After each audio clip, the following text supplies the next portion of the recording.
Hey everyone, Charles here with Rocky Mountain, and today I'm giving you a closer look at the different types of assembly lube we have on our website. So we've got a spray-on type, a squeeze bottle, and some grease, and there's going to be different applications for each. I typically use a little bit of all of this when I'm rebuilding an engine, but the main point is you need to have your new parts lubed up while you're waiting for your oil pump to kick in on initial startup. So with that, the grease I'm typically going to be using on bearings and bushings, and that's especially important when you're in a bottom end. You don't want to get any oil on the sealing surface when you're putting these two pieces together.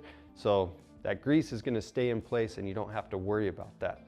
Now moving on to the squeeze bottle and the spray-on type, these are going to get things lubed up a little bit quicker.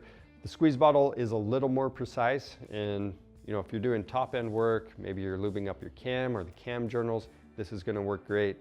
The spray-on, it is by far the quickest. So if you have all of your engine parts laid out in order and you're not worried about getting everything oily, this is the way to go.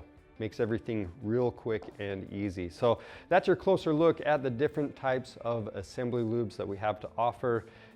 Again, all of this stuff dissolves in oil, so you don't have to worry about having grease in your bottom end or clogging up a filter. It's going to dissolve in there. Now, if you need any of this stuff, you can find it on our website. Just click the link in the description below. We've got how-to videos on how to rebuild engines if you need that. Make sure you subscribe to our channel while you're there.